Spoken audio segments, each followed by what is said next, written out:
Hey guys, I'm Chantel Ray, and I want to share with you 15 tips on how to grow and scale your business. I'm actually in Hawaii right now filming this, and we're doing it via Zoom, but I and our company have grown and scaled our real estate company to over 7 locations, over 200 agents and employees, and over 13 million in sales.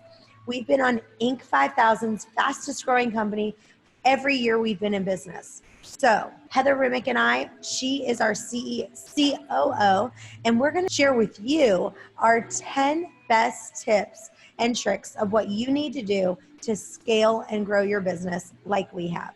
So Heather, let's get this started. All right. Well, my first tip is about responsibility. And there's a saying that says, if everyone is responsible, then no one is responsible. What does that mean to you? This is such a good one. And a lot of people that are listening to this may be saying, like, what in the world are they talking about? Because everyone is responsible. But sometimes, like when we have multiple people working on a project or a task, or like in a certain area of our company, and we don't clearly define their roles, that's where the responsibility kind of gets mixed up. So let me give you an example. So like I manage our web department here, and we have some really super talented people. Well, we have 2 guys who I looked at them and I was like, hey guys, you guys are responsible for the website. So anytime something needs to get taken care of, like just make sure it's done. And so I'd send them a task and I would send it to them to get done. And then when it wasn't finished, I would go back and say like, you guys, you're responsible for making sure this change happened. And what they would both do is look at each other and be like, oh, I thought you were handling it. And so what I should have done, and where this saying really comes into play, is I should have told one of them, you're responsible for front-end development and you're responsible for back-end development. Because I made it too broad, they never had clearly defined responsibilities. And so it was always like, oh, I thought you were taking care of it. I thought you were taking care of it. And I just needed to give them that specific responsibility. Like, so what about you, Chantel? Has this happened to you before? Yeah, and it's really just that pointing fingers game, because it was like, I thought you were doing it. I thought you were doing it. But I have 2 different assistants, and I know you're thinking, wow, big problems. You have 2 assistants. But one takes care of my business, and one takes care of more of our marketing, and one helps with accounting and HR. So they do have different roles. But when I used to meet with them at the same time, I would kind of assign them tasks, and was kind of having them split them up, and that just didn't work. I needed to meet with each person separately, and each person needed to know exactly what did winning look like. So I basically changed it where I said, okay, you're responsible for A, B, and C. You're responsible for C, D, and E. So when it comes to those areas, if anything falls through the crack on these for C, D, and E, I'm holding your feet to the fire. If anything happens with A, B, and C, I'm holding your feet to the fire. And then I made it really clear, like, we had an inbox. There was one inbox with things that I'm doing with Chantel Ray Way. And it was questions at Chantel Ray Way. And there was 2 people who were responsible for that email box. Well, there were all kinds of emails missing. Finally, I said, no, you're responsible for all questions at chantelrayway.com. That is my company that I do all my weight loss stuff out of. And so with that, I said, you're now responsible. And on top of that, I need every email responded to within an hour, maximum 2 hours. And so then it was like, okay, as soon as I did that and I made it clear, now they knew this is my responsibility, and we had no more issues or problems. Yeah, that's so good. All right, what's tip number 2? Yeah, so tip number 2 is accountability. And I believe everyone needs accountability. And Heather, what I'd love for you to do is I'd love for you to share your screen if you can. And I'd love for you to kind of show how we do these commitments if you can. Okay. So basically, if you think about it, even LeBron James, who my son has he's got his jersey and he loves LeBron James. So LeBron, if you're listening. Kyle Finch. Kyle Finch is my son. He'd love one that's autographed. but he has a trainer that he meets with to help him, to make him better, faster, and to keep him accountable. He has a coach. There's no person that doesn't have, that's super highly successful, that doesn't have a coach. So when people say, you know what, I don't need accountability, I don't want accountability, what they're really saying is they don't want anyone holding them accountable, and they're not having anyone move the needle forward. So you have to hold yourself accountable, but you mostly need someone else in addition to help them hold them accountable and have them grow. So Heather, will you talk about 3 commitments that we have each person do each week? Sure. So one thing that we implemented that we found is that we have each of our team members, and this is across the board. This is from everything from managers down to our agents. They make 3 commitments. And so like our team, like our employees, they make 3 commitments each week. And these are 3 tasks that they're going to complete, that they're committing to. And they have to be tasks that are moving the needle forward in their position. So for example, if someone tells me, like an agent example might be, sometimes they would make one of their commitments to say, I'm going to study for my continuing education. And I would look at them and say, you definitely have to do that to keep your license active, but that's not a commitment. I need you to make income producing commitments. What are you going to do to move your needle forward? And so each of these commitments, they have a goal, and then they have action steps. And they have to be SMART goals. They have to be specific, they have to be actionable, they have to be measurable. And so, for example, like our managing partners in our offices, they meet with agents one-on-one every single month. So they have a one-on-one session with them to help grow their business. And so like one of their commitments for the week might say, I want to complete 10 agent one-on-ones by Friday, by scheduling one-on-one times with the agents by Monday at 10 a.m. And so what it is it's saying what they're going to do and how they're going to do it. And then that way when we go around and check with them and we can say, hey, did you meet with your 10 agents? They'll either say, yes, I did it, and they did a great job. Or if they say no, then we look at the action step and we say, well, did you get everybody scheduled by Monday at 10 a.m.? And then that's where we find where they didn't do that action step. And it's either the action step just wasn't like strong enough. If they say, yeah, I did my action step, but it didn't give me the results I wanted. So then we have to tweak the action step to make sure it gets them there.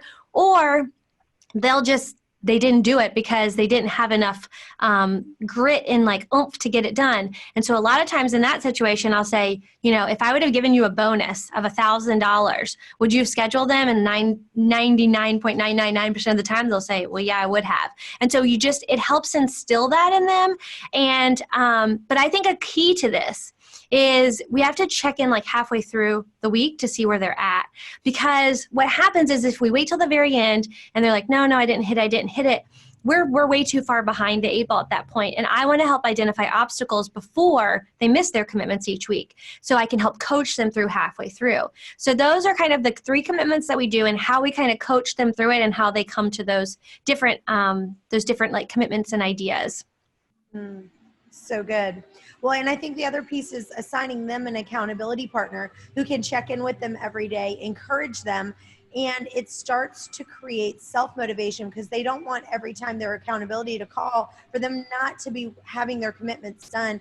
And we do these stand-ups that is when you're in a group, it's not just one-on-one. People don't, a good thing is to do teams as well. So you do like team A and team B. And we need to go back to that. We did that for a while. And we need to add that back in to go, okay, you guys are team A, you guys are team B, and there's a reward at the end. And it doesn't have to be huge. Right. It could just be something small. It could be like, we're bringing in Chick-fil-A for all of you guys, at the end of the month, whoever, wins. But kind of having that, the contest and the fun, accountability partners really help with that. Yeah, and the group accountability kind of helps people keep themselves accountable because most people don't want to go into the group every week and not have done it because they're putting peer pressure, kind of on themselves. And that brings me to, we're going to talk about tip number 3, which is, do you have the right people in the bus? And are they in the right seats? And a lot of times as our businesses are scaling and growing, we have to continually look at which seats are open on our bus because sometimes we have to change those. And so like if we have someone who's consistently not hitting their commitments each week, moving that needle forward, this might be a sign that the right person is not in the right seat.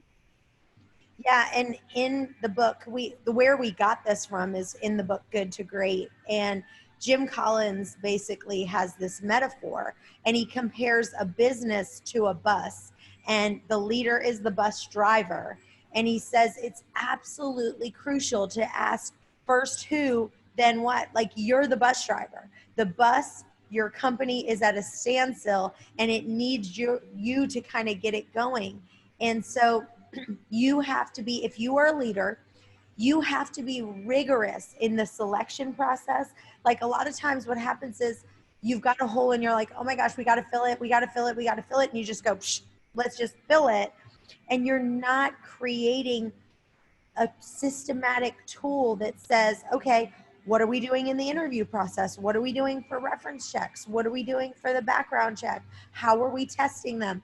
Like, we have a 3-hour trial. Heather, will you talk about that for just a second to make sure of this is, I think, one of the biggest things that we've done, and it's worked 90% of the time. Yeah. So basically what happened was, like, when we were very first starting 12 years ago, we had a person come in for an admin position.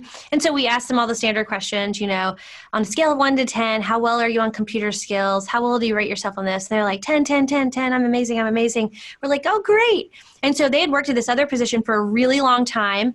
And, you know, model employee. And so we were like, yes, we're going to hire you. So we bring them on. They quit their job that they loved, but they were looking for something a little different, and had been there forever. And they come. And so we're on day one. They're here where they're hired. And about 2 hours in, we go over like, how is it going? They're like, great. I do have one question. How do you save this? How do I save something to the desktop? And we were like, oh my gosh, you're like a 1 out of 10 on technology.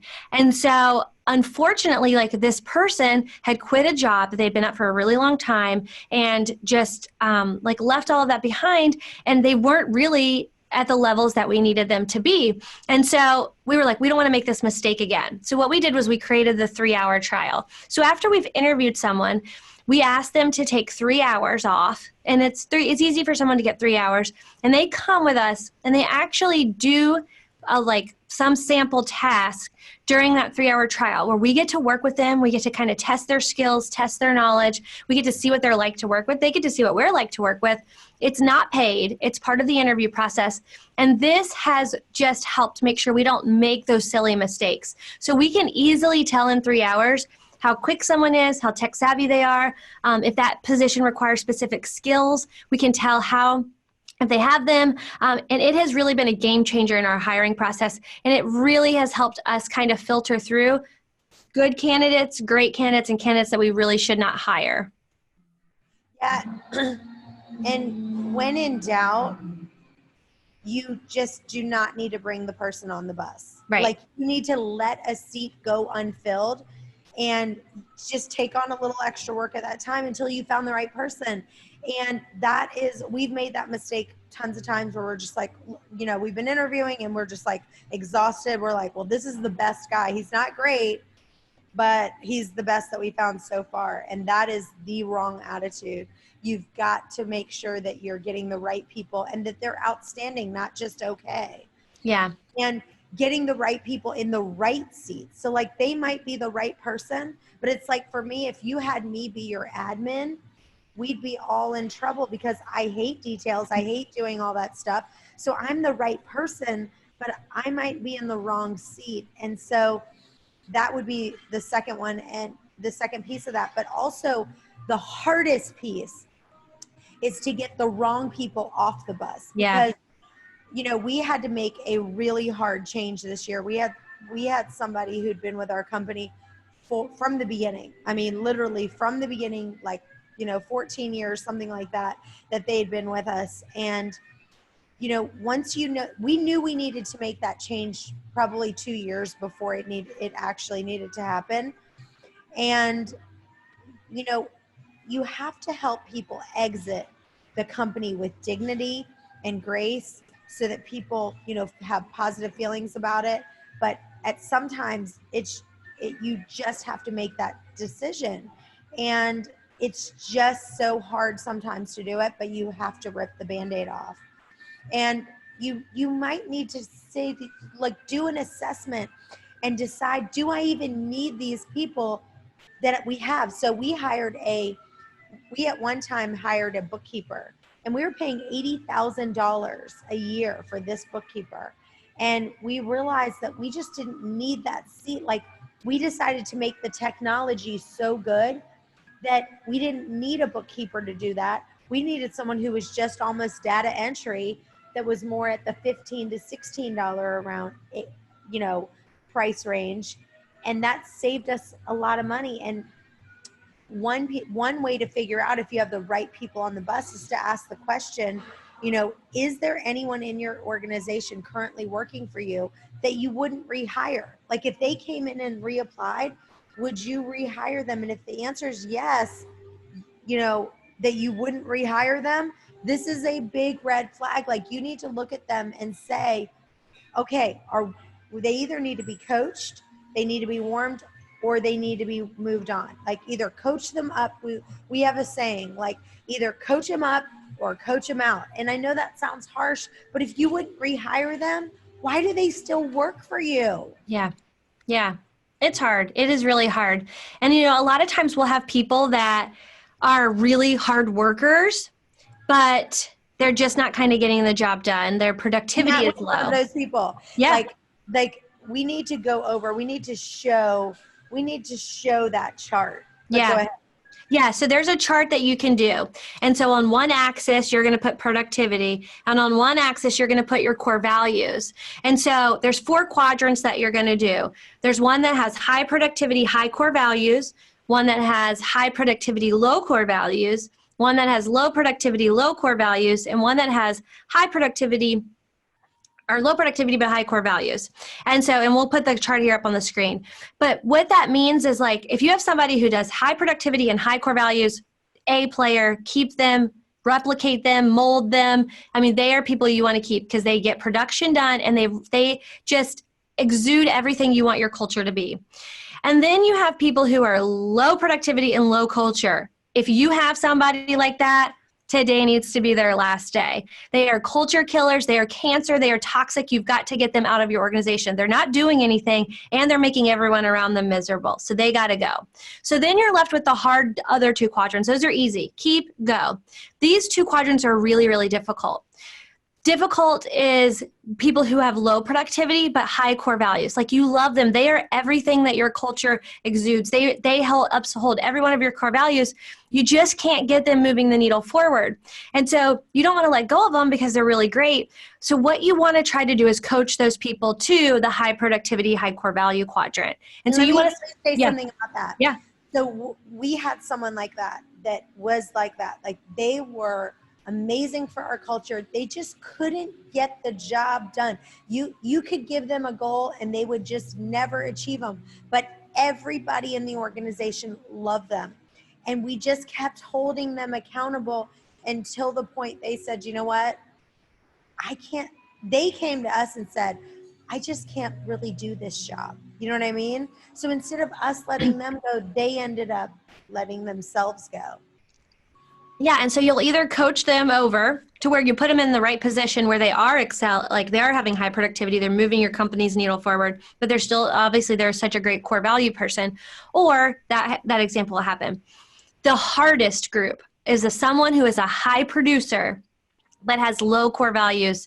They might be they might be your top salesperson. They might be somebody who is literally just crushing it, and they bring in a lot of revenue for your company. But on the other end, every one of your core values, they literally just don't have any regard for them. And so those are hard because they bring you money, so you don't want to let them go. But they are also killing everyone else's production. And your high producing, high core value people look at you and are like, why do you still have that person here? They are just killing everyone around you. And so we had a situation where we had one of those. We had like a high producing agent, and they were like, they made like 3 times, they brought in like 3 times more money than the next highest producing person. They were crushing it, but they made everyone else around them miserable. And so like people weren't coming into the office. It had just gotten really bad. And so we finally had to make the decision that person just couldn't stay here anymore. And what happened was, when that person was no longer here, everyone else around them's productivity increased because they felt this huge, they could come back in the office. They felt this huge like lift off the culture. And so a lot of times when you're holding on to that person, even though that one person's bringing you in a lot of production, they're actually inhibiting a lot of other production. And when they go, even though you lose that little bit, everyone else increases and your production starts to rise. And so those are hard to let go of, but you've got to get your mindset right to make sure that everyone else around is also able to rise up. Great. Now, tip number 4 is about strategy. And you need a strategy, and then you need to execute. And your strategy needs to fit on one page. Like I know in the beginning, we just made everything so complicated. Mm-hmm. And it was like, as the years have gone, we've just simplified and simplified and simplified. But when we talk about strategy, so tip number 4 is really getting a strategy, but keeping it simple. Yeah. And when we need to execute, we need to ask, are we doing it right? So let me give you an example. So in football, I love the Redskins. Heather, who do you love? Well, I'm more of a college football person, but I would say NFL, we typically go for the Seahawks. My son loves the Seahawks. I know. So, well, in football, they come up with about 5 plays that they know that they're going to do in the beginning of the game. But as the game starts to progress and develop, their strategy has to start making changes. So like you see them in the, with the microphone and they're like, they're adjusting. They come in with a game plan, but you have to adjust. And sometimes people just go, well, here's my game plan, and they never adjust. So, for example, our marketing budget at one point was really about $100,000 that we were spending in advertising. And, as a month. And it was insanity. And we just didn't need to spend that much. And we needed to go, okay, well, if we drop it down to 50,000, are we still going to get that less number of leads? And it was like, no, we weren't. And so we needed to kind of bring it down to 50,000. You might need to say, look, sales are down. We might need to move it down to 30,000 in marketing or whatever it is. I mean, our marketing budget's huge, but whatever you need to change it to. Heather, is there an example you can think of? Yeah. So, we get to visit a lot of other real estate companies. And so we visited this one real estate company and they were telling us about their training. And so they were like, okay, this is our training platform. What they do is like, once you launch with them, then they send a trainer to your office 2 months after you launch for in-person training. Then they have the trainer come every few months to do more in-person training, but there's like these gaps, that are happening. And what ends up happening is we all know that because we have to kind of do this adjust and strategy change, you have to create new training on the spot because you have new systems and you can't keep waiting another 2 months for a trainer to come and conduct in-person training. Like that just doesn't even make sense.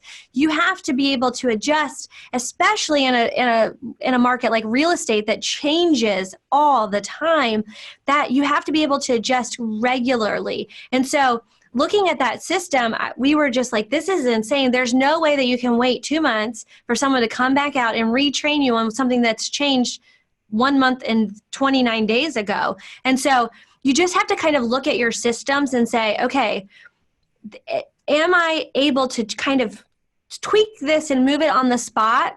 And your strategies, because as things change, you have to be able to be in a position where you can make that little tweak right then. Otherwise, your people are going untrained. They're going on this old strategy, and you're never going to be able to get it move forward. We need to contact that company again, and we need them pronto, our marketing company, to do a video training platform. We need to write that down and get them to do that right away. Yeah. Because here's the thing, when you've got a company that is nationwide, you only have 2 strategies. You have to go in person and train the trainer at that location, and then that new trainer trains everyone else. That's option 1. Or option 2, you do virtual training where it's all either live, like on a Zoom call, or you're doing it in a video training platform, which video training platform, if somebody is a perfect example, if you're paying somebody to literally say the same thing over and over and over again, why not video it and then have people do video training? That's That's an option. So we're Yeah. on number 5, which is our core promise. What is yours? And you need to make sure that you have this in mind every time you're making a decision. So let me tell you what a core promise is. Let's talk about Southwest Airlines. I love Southwest Airlines. They're one of my favorite. But their core promise is low fares, lots of fun, and lots of flights. And in order to achieve this, they have based their entire company around it. So they only fly, talk about simplicity, they only fly one type of plane back and forth to the same airports. They don't have so many delays because they don't do a lot of connections. And since they have one type of plane and they have, all these systems the same, think about like when they have one plane, if the plane breaks, they only need to fix, they're so used to fixing that plane, and they have the same parts, they have them in stock. They don't have to have, okay, well, we have the 747, then we have the 737, then we have the 777. It's just, it gets them to be able to scale and have that flywheel going. Every time you have a different system and process, up, we've got this, up, we've got to move to this. And the way that you grow is to have things simple so that you have that flywheel going. Yeah. Yeah. So our core promise is that you're never stuck in a long-term contract. And basically, it's such a great one for our customers because it's all about customer experience. It's why, you founded the company. It all centers around that. And so basically, if they don't like the customer service that they're getting from us, at any time they can fire us. So if their house is listed and it doesn't expire for another 4 months, and we're not doing what we're supposed to be doing, they're not getting showings, we're not responsive, they can literally call us up and say, withdraw it. And we do it without batting an eye, because that is how much we know we're going to provide great customer service, that we can have that. And at every other real estate company out there, that's not the case. They would say, you're in a contract with me for 4 more months. Yep. Like, sorry. And so basically, every decision that we make is based on this, like, what is our customer promise? What's our core promise? Our core promise is to make sure our agents feel like they're never stuck. So they know, when they hear that, they know that we're going to provide great customer service because we don't want them leaving. And they know if we don't, they can leave. And so it's really, really important. And so all of our agents make all the decisions. They go out throughout the day with these clients based around that one core promise. Yeah. So let's talk about tip number 6. Tip number 6 is you have to have a 3-HAG. So 3-HAG means it's a 3-year hairy, audacious goal. And so basically, this can be a little daunting, especially if you're newer and starting a business, to say, oh my gosh, I don't know where I want to be in 3 years. But what you want to do is you want to get 3 to 5 of your top people together and figure out and say, like, what is our 3-HAG? What do we want to look like in 3 years? And then once you figure that out, then you start to back it up. So, okay, if we want to get there in 3 years, what do we need to do each year? And then in order to do that each year, to get to that yearly goal, what do we need to be doing each quarter? And then basically for each quarter, what do we need to do each month to get to the quarter? So you take that big one and then you just kind of back it up, back it up, back it up. And then everyone knows each month what they need to achieve to hit the quarterly goal, the yearly goal, and then to hit that 3-year goals. So one thing that we do at our company is we'll get together and we'll do retreats or brainstorming days, or we've done everything from going from lunch to dinner to breakfast. Like, we eat our way through a leadership day. But we did this one really, really super fun retreat that we made up one of our 3-HAGs. And so Chantel, I know you remember that retreat. Can you tell us what that process looked like? And so someone can kind of wrap their brains around how to make your 3-HAG. Yeah, and first I want to explain what a BHAG is. Mm-hmm. Because for those of you who haven't heard of it, Jim Collins and Jerry Forrest famously coined the term big, hairy, audacious goal. And then known by the popular acronym, which is BHAG. And that was in a book called Built to Last. And so the BHAG was such a long-term stretch goal, and it was clear and compelling and engaging for everybody. But the problem is that it's so big that there's another lady, I think her name is Shannon Susko, Mm-hmm. and she is the one who authored 3 hag, and she's saying like, okay, you need the 3 hag before you can get the B hag. So basically, yeah, with our retreat, one of our goals that we set was to close 2,000 transactions per year. And in order to have 2,000 transactions, we said, okay, well, what are we going to do that? And one of it was to hire more agents to close more transactions. So we broke up into groups and came back and figured out how many agents we needed to do that. So we worked our way backwards. So we said, okay, if each agent was going to do X number of transactions, and then you just work backwards to be able to do that. Yep.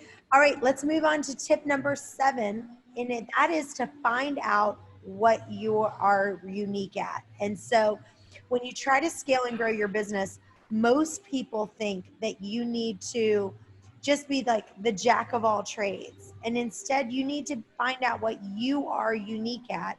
And that avoids competing with rivals on the same platform. Like you need to say, go on a whiteboard and go, okay, what makes us unique?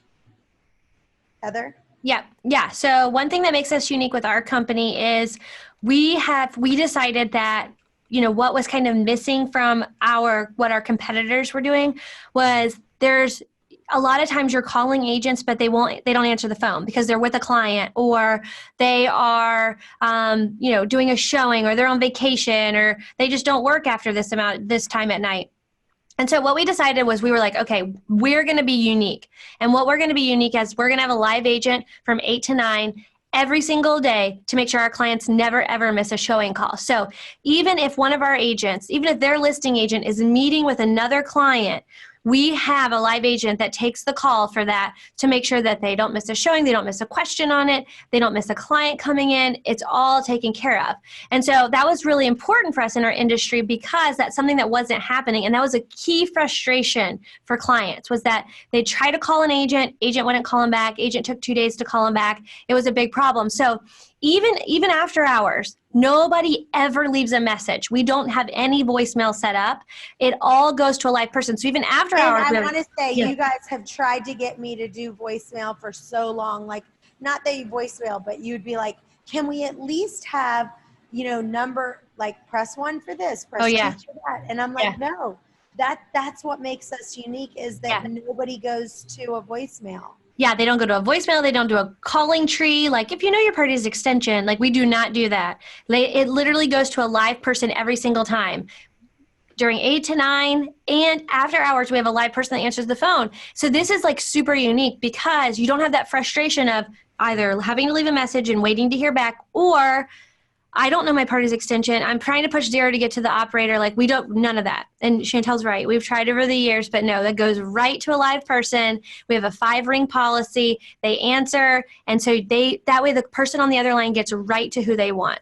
Hey guys, I have an amazing opportunity for 10 lucky people. I'm going to choose 10 people to come with me to a 5-star resort in Miami to learn how to scale and systemize your business for growth and profitability.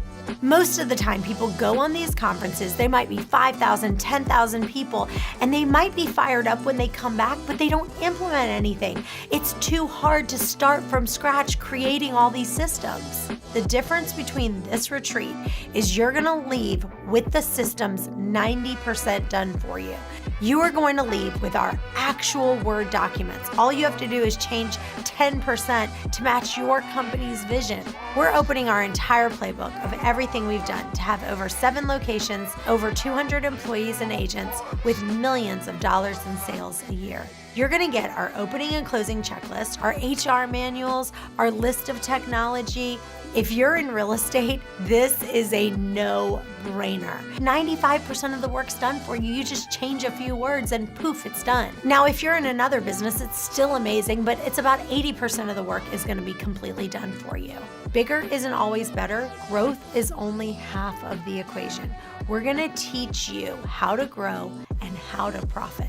This retreat is limited to 10 people. It's going to be highly interactive, and you're going to leave with all the systems you need to scale and grow. Are you wearing multiple hats, working too many hours, and don't have the systems in place to scale your business?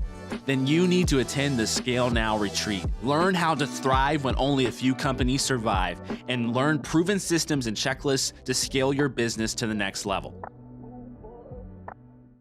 All right, so tip number 8 is to have leading indicators versus lagging indicators. So you need to have a leading indicator to support your lagging indicator. It's like driving a car. Like your lagging indicator is looking in your rear view window.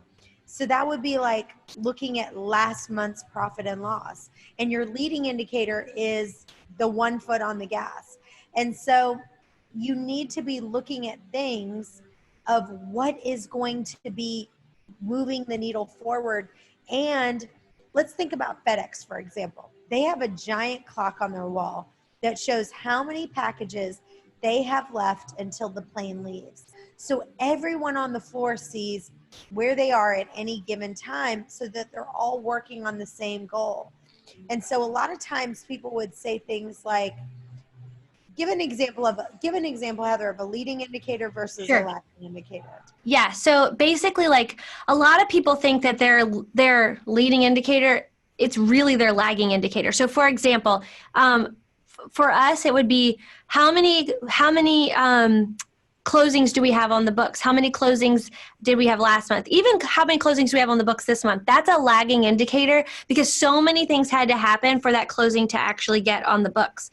So like that itself is even, what's the leading indicator is how many contracts got ratified. And so what you need to do is you need to figure out, when you look at a lagging indicator or what you think could be a leading indicator, say, is there something else that has to happen to get to that? Is there something else that has to happen that gets to that? Because you'll work your way back and realize what you thought was your leading indicator is actually your lagging indicator. And so I think that's what's really important is once you find that, and as you start to do this next process I'm going to talk about, you'll start to see, ooh, I thought that was a leading indicator, but it's really a lagging indicator. I need to get one step in front of it because you want to drive the behaviors that will get you to the end goal. And what's really, really important is you have to have scoreboards. You have to have things up in your offices like FedEx, that's a great thing they do because at any given time, at any point in the warehouse, everyone can look at it and say, oh, yep, we're ahead of schedule. Nope, we're behind schedule. We've got to work faster. They can see that at all times. It's visible to every single person. And so you need to have scoreboards in your office up on display. Like we have big TVs in all of our offices and we have our scoreboards up there. On our team site, we have scoreboards where we can go in at any time and see real-time live data of where people are at. So for instance, like our managing partners, one of their big jobs is to recruit. And so, if we just waited and said, hey, how many people have you hired?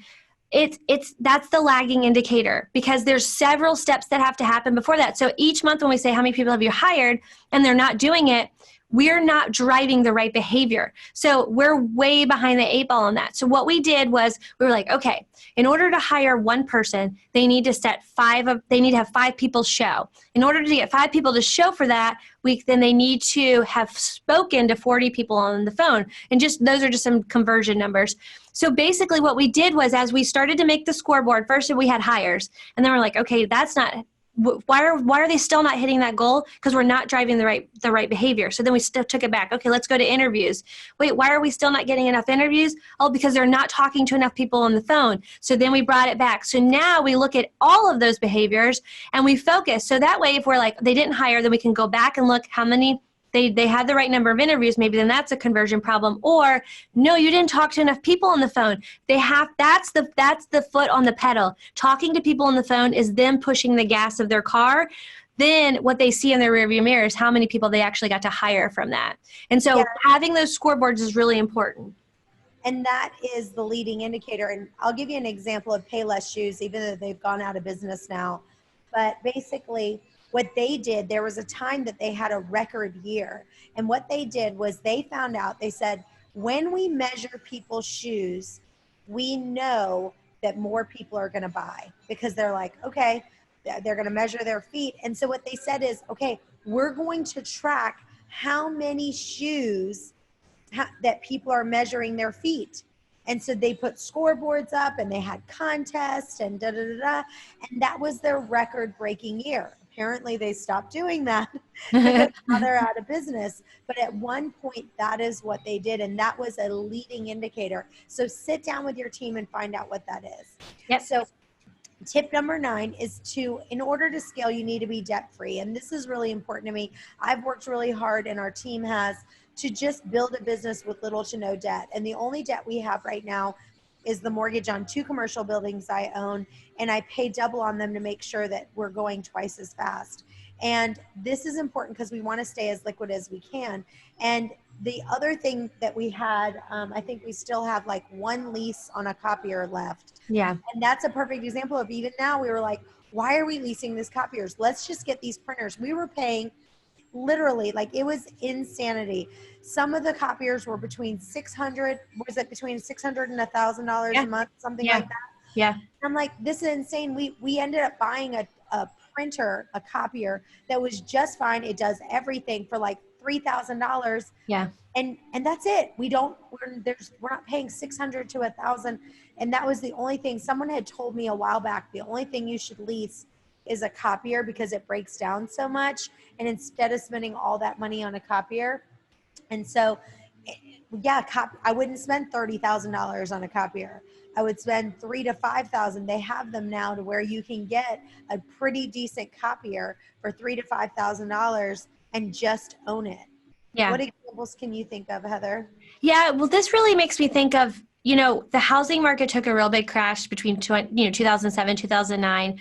But what was really interesting was our company grew during those years. And a lot of that reason was because we didn't have any debt. So we were able to buy up advertising space. So like when the market started to crash, people weren't closing as much. So agents that were kind of like single agents or small teams, they were like, I can't pay for the Zillow anymore. I can't pay for this anymore. I can't pay for this radio ad. So what we did was, because we had the cash flow, we were like, we'll take your Zillow zip codes. We'll take your radio ad. We'll take your space in the market. And so what happened was we started to get all these leads in. So these agents who are starving, they started to come to our company and we were able to provide them with business. And so what happened was during those years when everybody was seeing such a decline, we closed more houses. We recruited more agents. Our business grew over 400% those years. And that was because we didn't have debt that we were having to pay. We had all of that liquid available to buy up areas. So you want to make sure that anytime that you want to stay as liquid as possible, because there's going to be like some new technology you want to buy. There's going to be some marketing space you want to buy up. As the economy goes up and down, you want to be able to grow in those down times. That's the sign of a really strong business, when even though the economy is going down or your market area is going down, you're able to grow and flourish through that. All right. Tip number 10 is, anytime you do something more than once, you have to have a system, a process, and a policy in place. Because when you don't have it, it allows for people to constantly ask for exceptions. And when you don't have the process and policies, you're just constantly making decisions. And this causes decision fatigue on items that you don't need to be answering. So you want to have a business that's running like a well-oiled machine. And when you don't have the systems and processes, then we're just constantly asking questions. So think of something, Heather, that we have that we've made more streamlined because of a system and process that we've put in place. Yeah. So, it's funny because I go to Chantel sometimes and my job is to make the systems and processes. Like if I have to send an email more than once or I get asked about it more than once, I'm like, okay, we got to have a process for this because I don't want to hear this question again. And so it's funny, even though I'm doing this all day long, every day, sometimes Chantel still has to remind me and say, okay, Heather, that probably means it needs a checklist or it needs something. An example would be, when we have someone that does like making sure, the bills are paid and the bank accounts are up to date and all this stuff. And I was like, I literally have to keep telling her, hey, did you do this? Hey, did you check on that? And she's like, that's because you don't have a process for it, Heather. There needs to be a simple checklist that just reminds them every single day. And so you have to think about these things like, what am I dealing with constantly that I need to just put a process in? And so one of the things we had was, our agents are able to, one of the things we provide for our agents is we provide professional pictures for our listings. And so we had like certain photographers for our agents and that they could use. We had a list of preferred vendors. They all get paid the same amount. And so the agent would like choose one of them. They would invoice us. And it was, once we got the pictures, the admin knew to pay that. And so it was really, really simple. But then what would happen is an agent outside of our network, like would want to use a photographer outside of our network. And so then they would be like, okay, well, I needed it done quick and I didn't have time to look at the thing. So I just got my friend to do it, but I went ahead and paid for it.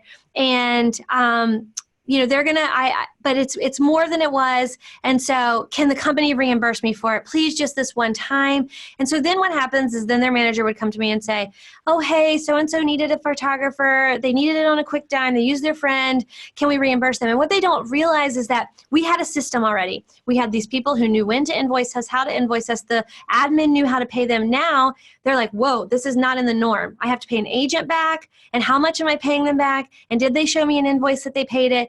And how do I pay them? And when do I pay them? And all these questions start forming. And then I'm like, stop. This is why we have a system and process in place, because even that just one exception takes you out of your flywheel. It all comes to a screeching halt. They have to stop what they're doing because they have no idea. They know this process, but this is foreign to them. What do I do? Am I allowed to pay this? What should I be doing? And so that creates decision fatigue. That is not a decision anyone should be asking questions on. They shouldn't be doing that. And you want to use your brain power working on bigger things to make bigger, moving your business forward. So you have to take those little things out and say, no, that's not the process. You have to do it. If you want to get your pictures paid for by the company, you must follow this. You can't do this other way. And so just having these systems and processes just helps you run like a well-oiled machine. Yes. And you want to go with number 11, which says that you want everyone to kind of have the same ideology. And so let me explain what that means. So one of the things that's important for us is for things to look fun, things to be easy. And so what we did was we hired this really amazing web developer, and he was highly sought after.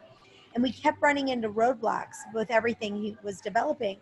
And then it came with an aha moment. One of our web developers said to us, he writes in a different language than us. Like, it's almost like he's writing in French and we're speaking in English, or vice versa. And he thought, even though he was talented, he wasn't even writing the same code. So he was writing in C++, we were writing in PHP, and it just wasn't working. And he was so like professional. He was making things so complicated instead of easy. And one of the things that we are big on is making things easy enough. So one of our ideologies is making things simple enough for a 17-year-old and easy enough for a 70-year-old.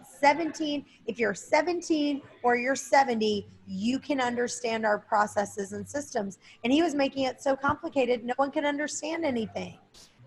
Yeah. And that, that makes me think of another story. So one of the things, it's funny because people think, and I know I had to I remember when I first started working here, I'm like, oh, okay, we're going to be really professional. And I'm writing like this very professional email. But the thing is like, we don't want to be super professional. We don't want to be super corporate-y. Like, we want to have a fun environment. So like, our emails to each other are not always in complete sentences. It doesn't have to be like super structured and this is the way it is.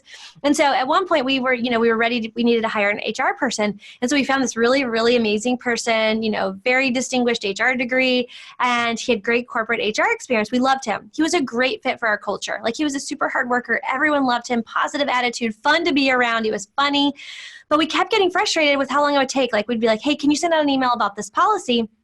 And it would take for hours. And we were like, why hasn't he sent out this email yet? So like, for instance, we'd say, hey, can you just send a quick reminder to everyone about dress code?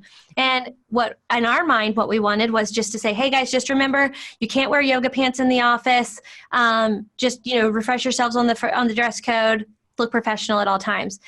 No, it would be like 3 hours later, this very technical long email came out. And, I looked at Chantel at one point and I said, in corporate America, everything is very legal looking and very long and difficult to understand. And a lot of times that's just, so people will just be like, oh, I'm not reading that. God, I don't even know what it says.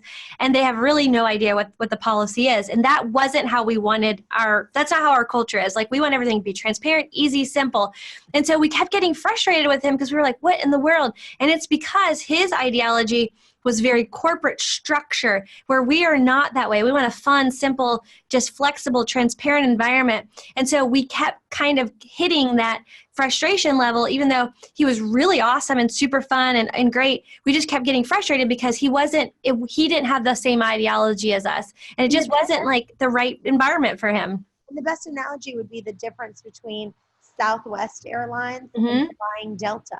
Yeah. Like, at Southwest, when they are on the microphone and they're talking about different things, they're getting the message across, but they're hysterical. Yeah. And so that's what we want to be. We want to be more of a Southwest fun culture. And it doesn't even match our ideology to have an email about dress code that's, 10 paragraphs long and in so many words, no one can even understand it. Right. Yeah.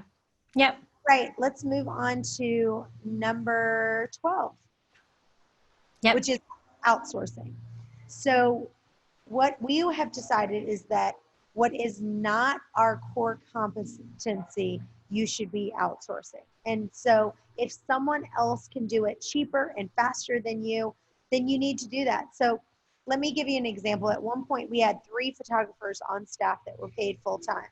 And they were here so that anytime a listing could come in, they could go and take professional pictures of a listing and have great service to our clients. We even paid for a car. We had the car wrapped. We were paying for these beautiful cars and paying for the wrapping and paying for oil changes.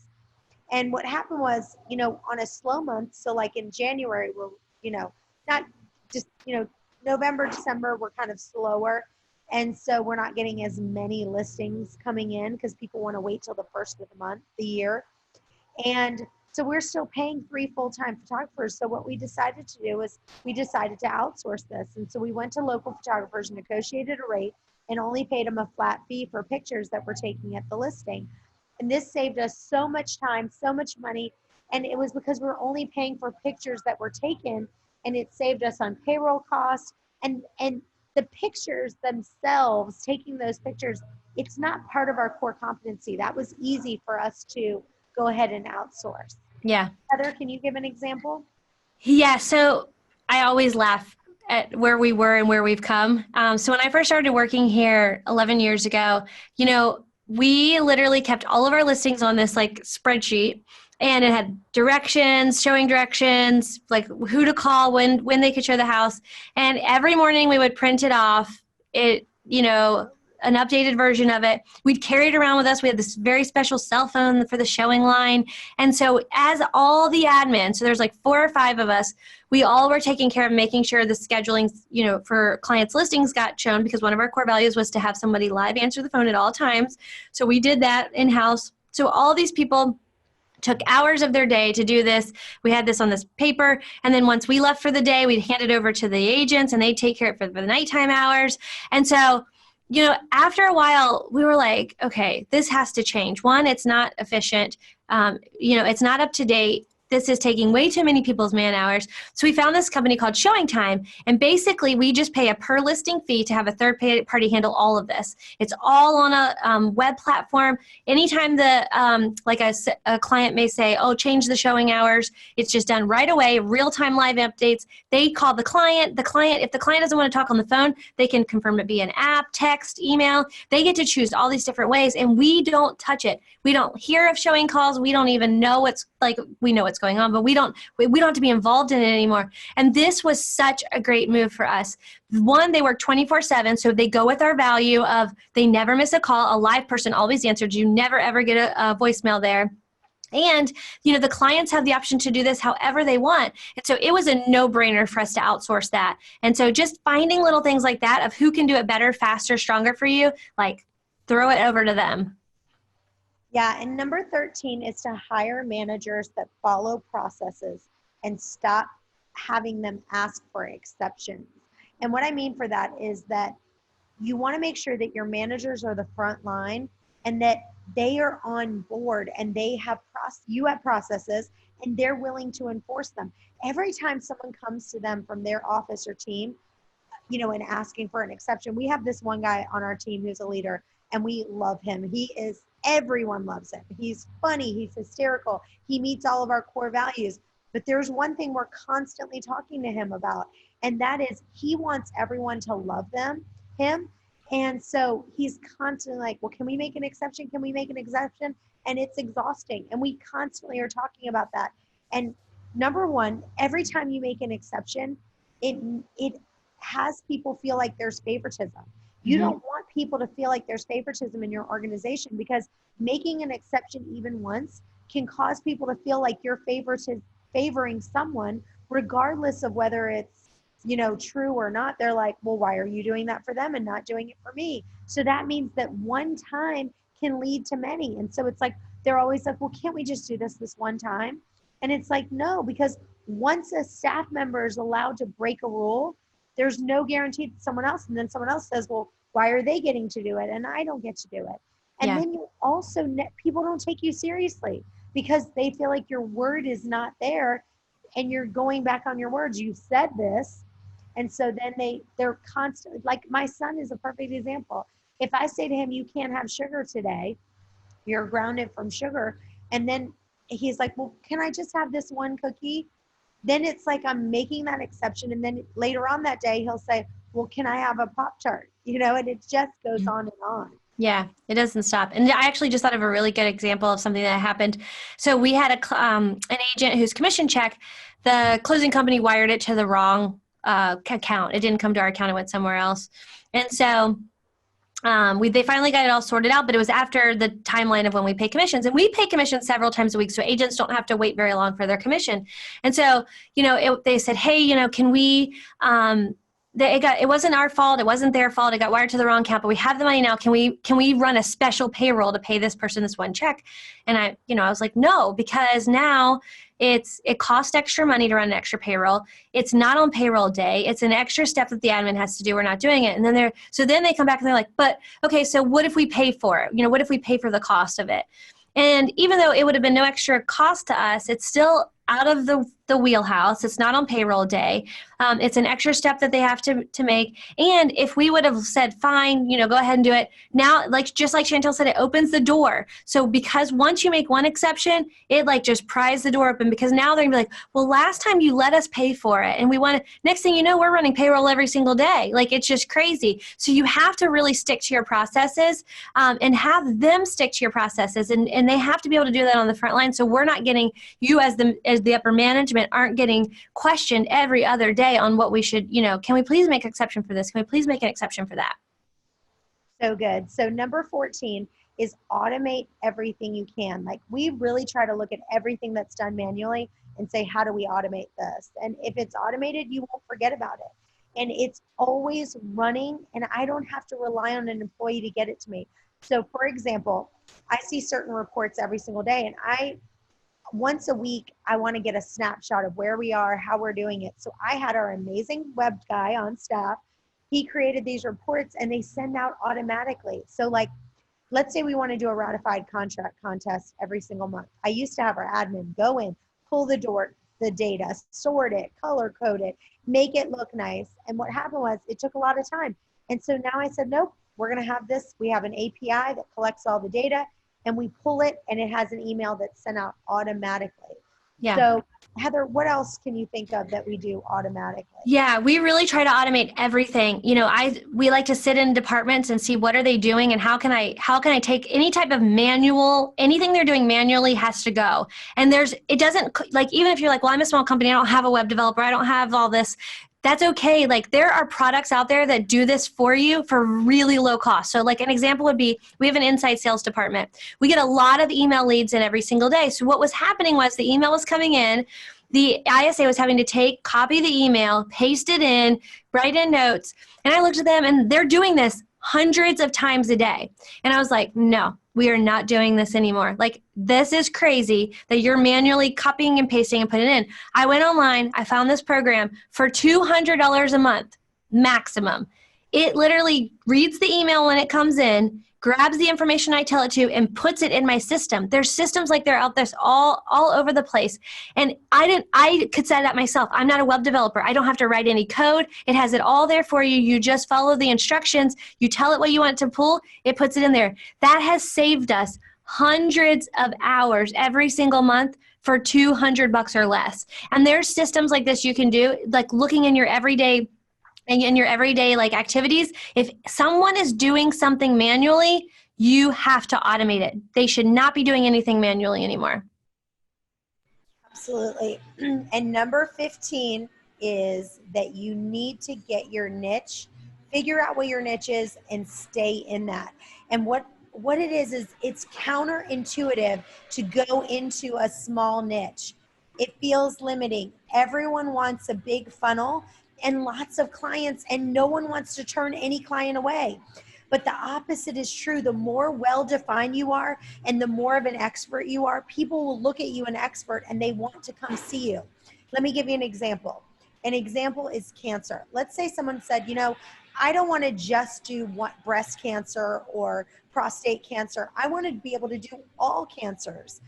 Well, if you have breast cancer, like if I had breast cancer, Lord willing, I don't have it, but let's say this, I want to see somebody who is a breast cancer specialist. I don't want to see a doctor that just does everything. So you need to find your niche, and everyone wants to be so broad because they don't want to lose business, but the problem is they will lose business because of it. So I will give you an example. Let's say there's a surgeon, right?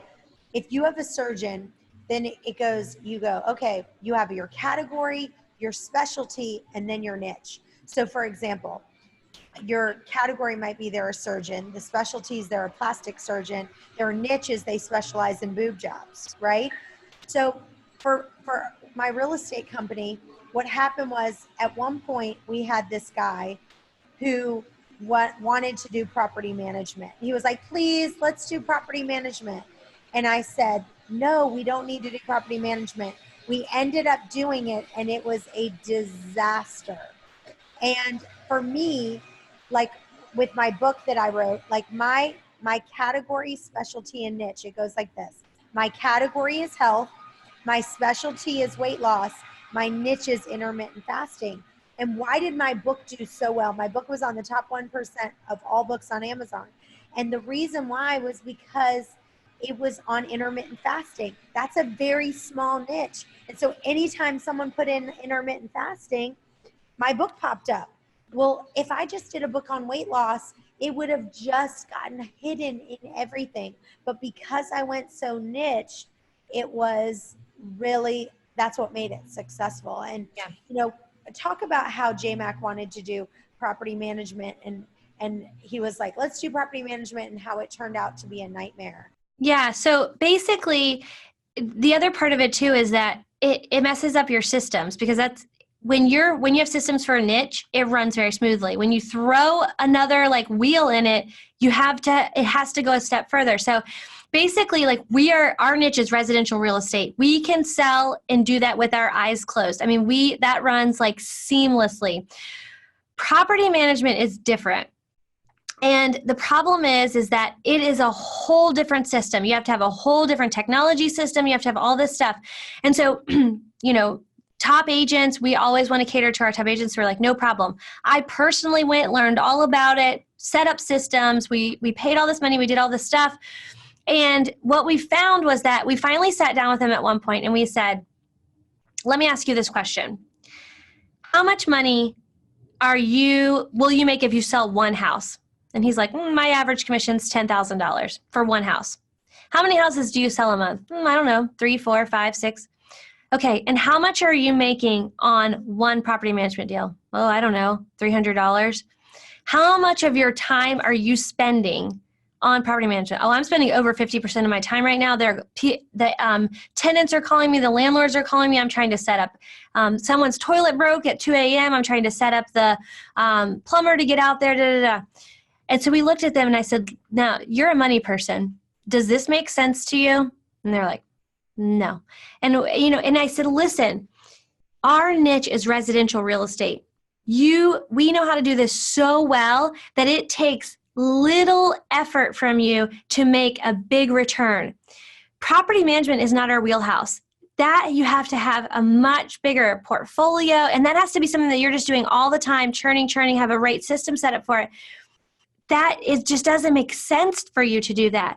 And so we had to kind of let them see that from the big picture before, so they could kind of bring it back together. And then we ended up, selling that division off and just staying with residential real estate. And that he makes tons of money in the residential real estate world. Well, that's his wheelhouse. We're also doing it with the commercial real estate now. And honestly, we really shouldn't be.